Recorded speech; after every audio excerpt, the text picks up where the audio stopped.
Buenas noches, Carlos. La primera pregunta que quiero hacerte es si crees que la Argentina se encamina hacia una crisis importante de su economía. Buenas noches, Joaquín. Muchas gracias por invitarme. No, tiene un problema macroeconómico instalado, severo, severo, subproducto de varias cosas que, como siempre en la Argentina, puede ser herencia de 8 años, herencia de 4 años, herencia de 2 años. A lo cual se lo enfrentó inicialmente con un programita tímido, pero que llevaba 100 días, 100 días. Y le vino la pandemia, que fue un golpe muy fuerte en todo el mundo. Siempre recalco, no es una excusa para este gobierno en términos de que veníamos fenómenos y la pandemia nos mató. Eso no es cierto, es lo primero que aclaro. Pero simultáneamente y con la objetividad del caso, hay que saber que la pandemia es un evento muy complicado en todo el mundo. Esa es la primera cuestión. Y la segunda cuestión es que instrumentalmente la Argentina, por defecto de 70 años, 50 años, 40 años, o lo que lo quieran poner, y de todos sus dirigentes y quien le tocó gobernar, esto saquémoslo del medio, carece de instrumentos en su caja de herramientas. Entonces, el único mecanismo a mano para evitar un conflicto, para evitar atemperar un conflicto que se traduce en espectacular caída de nivel de actividad, aumento del desempleo, etcétera, etcétera, etcétera, que nos lleva casi en términos de cómo empezó el proceso sanitario aquí en la Argentina a quedarnos sin el pan y sin la torta, ni lo sanitario ni la economía, que era un riesgo. Entonces eso, vía emisión monetaria, único instrumento, llevó a un berenjenal de raíz macroeconómica pura. Y dentro de lo económico, por el momento no político, dentro de lo económico, por el momento no político, ni siquiera cambiario. Lo cambiario es la consecuencia del desaguisado. O sea, el desaguisado macroeconómico, fiscal, monetario, la cantidad de pesos emitidos, que siempre tener en cuenta, es algo que la sociedad argentina, desde el más chico al más grande, del más pobre al más rico, en un corte vertical, rechaza. Vos le estás dando el producto para subsanar el problema, que es el producto que el Los argentino pesos, los genéticamente, pesos. Estamos. los pesos. Entonces vos estás frente a un conflicto de carácter macroeconómico que lo gatilló la pandemia y que merece actuar con rapidez, prestarle atención y merece, como ocurre en todos los casos, autoridad política, verticalidad política. Siempre yo digo lo mismo, una cosa es un ministro o un conjunto de ministros con un programa serio y profundo, con autoridad política, y otra cosa es por más que lo tengas, que tampoco es el caso, sin autoridad política. Entonces, ¿qué ocurre? Esta cuestión de raíz macroeconómica debiera solucionarse, atemperarse, administrarse, no se va a corregir, no se va a corregir, dentro de determinada normalidad, que será con inflación más alta, llevándola, veremos. Si a eso le agregás, y este es el punto central de tu pregunta, si a eso le agregás falta de conducción, inestabilidad, en términos de análisis, sin hoja de ruta, sin determinar el rumbo, esto no es ni atentar contra la institucionalidad, ni mucho menos. Yo estoy totalmente ajeno a cualquier barbaridad de esas. Pero si vos mirás la historia argentina, los peores mix son los de falta de conducción del tema y de la falta de programa, hoja de ruta, credibilidad. Eso es un mix por el cual no me gustaría pasar. Y hoy a la mañana con colegas tuyos yo presentaba, digamos, esa hasta un desafío para una cuestión de la que siempre se ha jactado el peronismo como partido, que es nosotros sabemos, nosotros podemos, nosotros entendemos y nosotros somos los que podemos conducir y tenemos el control, que no es ni siquiera una chicana. Yo estoy acá opinando como un analista de la situación, no soy ministro. Cuando los ministros opinan como comentaristas o analistas, se equivocan. Yo no soy ministro y no ando en ninguna joda rara, así que se trata específicamente de un análisis. Y de un análisis que era Vox Populi, que estábamos frente a un nuevo experimento en la Argentina, que era qué, y bueno, que era el formato de la fórmula y cómo iba a ser en un país presidencialista, a tal punto presidencialista que el extremo del presidencialismo fue Carlos Menem sin vicepresidente. Ese es el extremo del presidencialismo.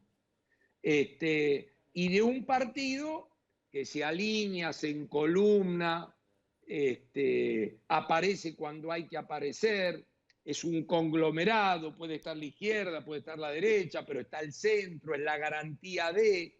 Bueno, hoy todo eso hace ruido. ¿Por qué vamos a ser hipócritas? Hoy todo eso hace ruido. Entonces, la combinación de que no tengo músculo político, y en el entorno del presidente, digamos, porque cada uno tiene su músculo político, esta historia es así, entonces no tengo hombres del presidente, no tengo un conjunto de ministros con peso de un ministerio, de un gobierno más chico. Argentina se debe una reforma ministerial para quedarse con un tercio de los ministros. Programa, hoja de ruta, y este descalabro, mala suerte, hay que admitirlo. La pandemia es una mala suerte que le tocó a este gobierno, como le pudo haber tocado el terremoto al gobierno chileno cuando asumió. Esto es la única diferencia que le tocó al planeta Tierra. Entonces, ¿qué pasa?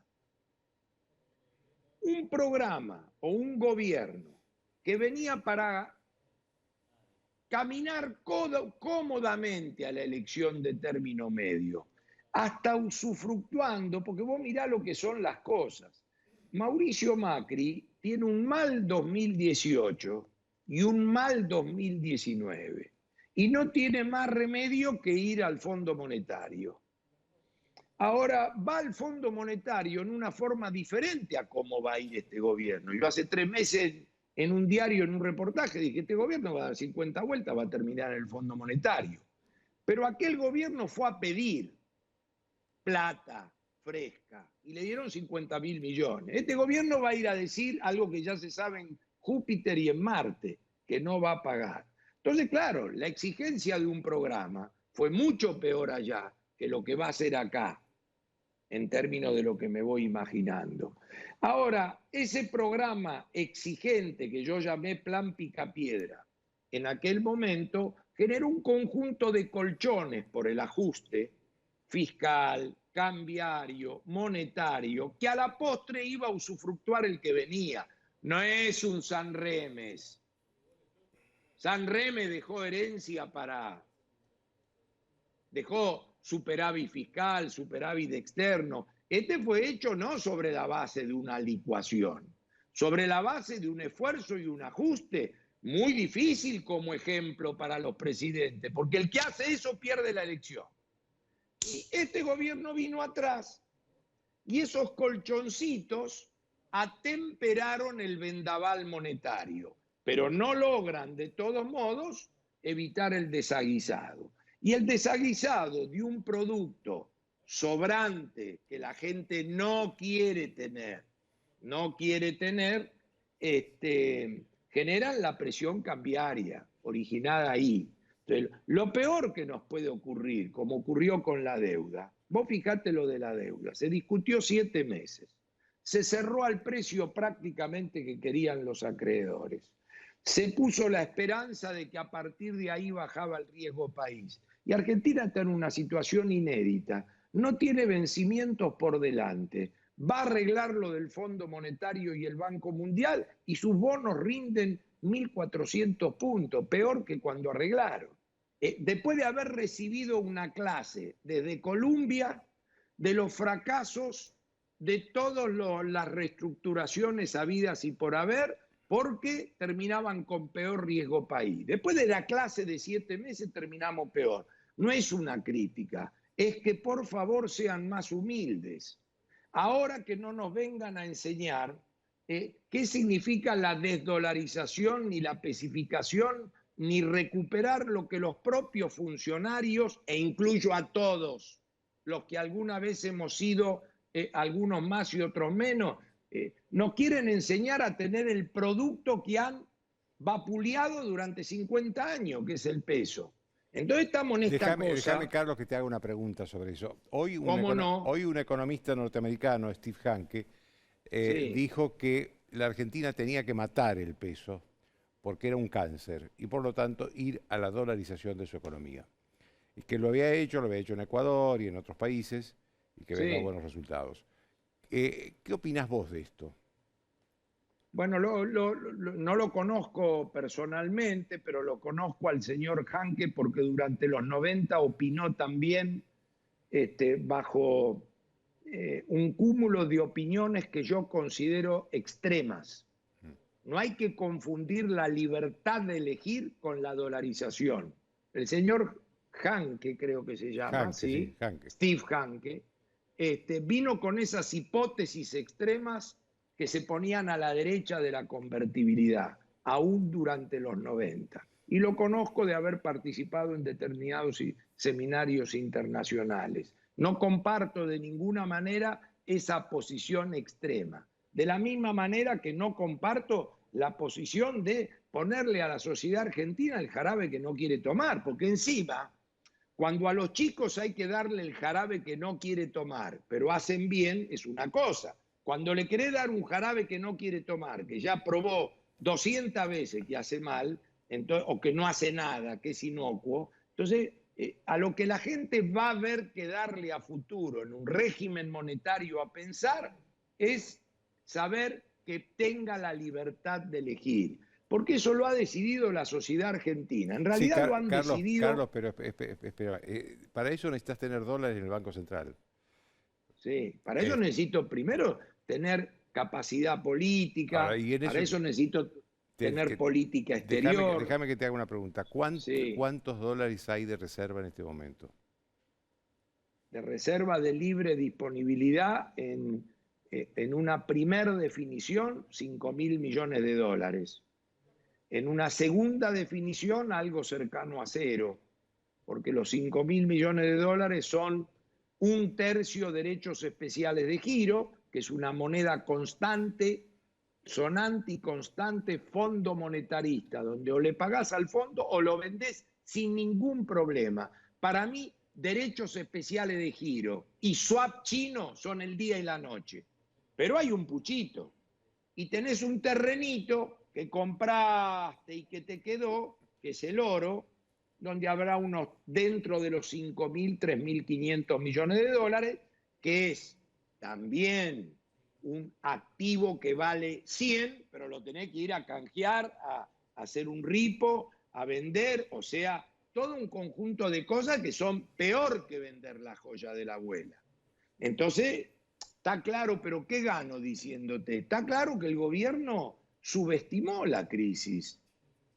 Todo esto que ha venido saliendo desde hace 2 meses, que el presidente del Banco Central quería a su manera, no importa si está bien o está mal, no importa si es parcial, no importa si es precario, quería dejar de vender dólares, aunque sea los 200 dólares.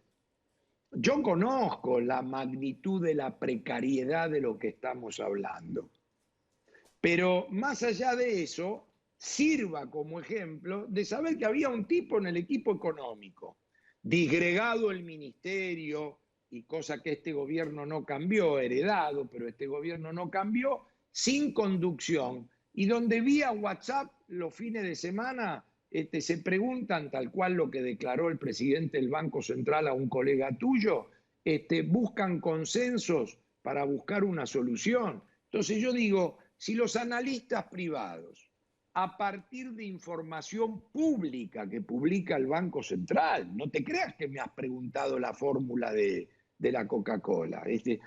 Hoy el Banco Central presentó los números del 2 de octubre. En eso es totalmente transparente y público. Entonces yo digo, si no tenemos nosotros los números y vemos cómo en el día a día el hisopado da que tenés fiebre, entonces digo, ¿cómo tardaron tanto en tomar esta decisión? Pero ya está. Viste que se usa decir, no, miremos para adelante, pero miremos para adelante, pero saquemos conclusiones de las lecciones. Entonces, hoy estamos en un mix donde tenés que tomar determinadas decisiones que las va a tomar la realidad y donde cuanto mejor y más asentada esté la política, mejor. Y yo he hecho de esto una cuestión inclusiva, porque esto no es una cuestión de un partido político, es una cuestión de la clase dirigencial. En momentos de crisis, en momentos de gravedad, vos tenés que separar simplemente a los extremistas y dejar esto ahí. Entonces, vos me decís, ¿tiene solución o no tiene solución? Sí, tiene administración, no solución. No solución. Las decisiones que vengan de aquí en adelante no son solución. Me las imagino, no son solución. Van a ser la administración para ver si con alguna medida elongás, estirás, vas administrando. Quiero ser justo, no hay ninguna chance a este nivel de conglomerado político y a este nivel de desaguisado macroeconómico de plantar un programa. Yo le pido a la sociedad argentina, no se compre ningún espejito de color. Si hay que hablarle así a la cara a la gente, mirándole a los ojos, acá tenemos mucho que recorrer por delante. Primero, afianzar y consolidar la autoridad política, que es abierto al mundo y es respetando la institucionalidad, es con un cambio organizacional. Autoridad política no es autoritarismo, ni invasión de otros poderes. Autoridad política es autoridad dentro de la democracia como corresponde, con los poderes funcionando como corresponde. Pero autoridad, hoja de ruta, sé a dónde quiero ir. Quiero a los 20 presidentes del mundo acá adentro y no voló una cebita. Eso es política exterior. No quiero en la OEA aplaudiendo de pie a Venezuela. Eso es irse del mundo. No le tengo miedo al Venezuela way, pero eso es irse del mundo. Entonces, la primera cuestión es esa. La segunda cuestión son los cambios organizacionales que hay que ir dando. El mundo funciona de una manera. Nosotros nos fumamos los fondos de pensión y Chile y Perú han permitido, escuchá los números, Joaquín, tienen ahorros de fondos de pensión privados equivalente a un PBI. Es como si Argentina en un lugar esta crisis lo hubiera alcanzado con 400.000 millones de dólares o 350.000 millones de dólares, donde mediante una ley del Congreso en la emergencia le permiten, aún a los que no se jubilaron, retirar el 10% a cuenta. Eso para la economía argentina sería 35 o 40.000 millones de dólares genuino, de ahorro de las personas, que es de uno. No tenés que andar repartiendo IFE. Lo único que tenés que hacer es que si no se lo hubieras comido, ¿dónde está hoy? En el Fondo de Garantía de qué sustentabilidad. Entonces, esas son las cosas cuando los chanchitos hacen la casa de cemento, no de paja. Entonces, si vos tenés esas políticas exteriores, si vos tenés esos cambios organizacionales que los mantienen las derechas moderadas y las izquierdas moderadas, excluyendo a los extremos y sin la fantasía de la avenida del medio, son los canales para ir administrando, porque los programas en serio solo se pueden lanzar cuando vos tenés las condiciones iniciales dadas, tenés los precios relativos arreglados, el tipo de cambio en equilibrio, las tarifas públicas en equilibrio, redondea, la Carlos, mayor porque tenemos que formalidad. terminar. Redondea porque tenemos que terminar, digo. Redondea Que la tenemos que idea. aprender. Tenemos que Redondear la idea. aprender esta lección, Joaquín. La idea es, como dije esta mañana, tenían que venir los bomberos y vino el sodero. Estamos. Entonces, ¿cómo se va a arreglar esta situación de corto plazo? Con un aumento de la nominalidad, como se arregló siempre, porque el desaguisado y el sobrante va a ir inútilmente, sin necesidad, pero no hay otro remedio, de subir el tipo de cambio nominal oficial para que compense a la cantidad de pesos. Eso es lo que va a ocurrir, aunque desde el punto de vista de la competitividad no hace ninguna falta. Entonces, no busquen más los chacareros. Sí hay información pública que muestra que las liquidaciones que han hecho son equivalentes a las que han hecho en los últimos 5 años. ¿Quieren tapar el sol con la mano de la demanda de dólares? Tapémosla. Pero digamos, hay un diagnóstico equivocado. Y el diagnóstico equivocado es su producto de que nos aparecen estrellitas de tanto en tanto que vienen con argumento de que traen la precisa para ver cómo se arreglan las cosas. Y nosotros lo único que necesitamos es copiar que las cosas se hagan bien. Y el tema de lo político. Yo es un tema que no me meto, porque digo que hago análisis y ni siquiera es mi especialidad. Yo miro con sentido común, si no me falla. Y acá hay un tema que nació como nació y que la pandemia blanqueó. Y entonces va a tener que encontrarse la vuelta de cómo el peronismo, que se ha jactado históricamente de saber cómo se hacen las cosas y mantiene la autoridad, no autoritarismo, la autoridad como corresponde, llama al consenso para ver cómo salimos de este entuerto sin entrar en lo que fue tu pregunta, la posibilidad de una grave crisis.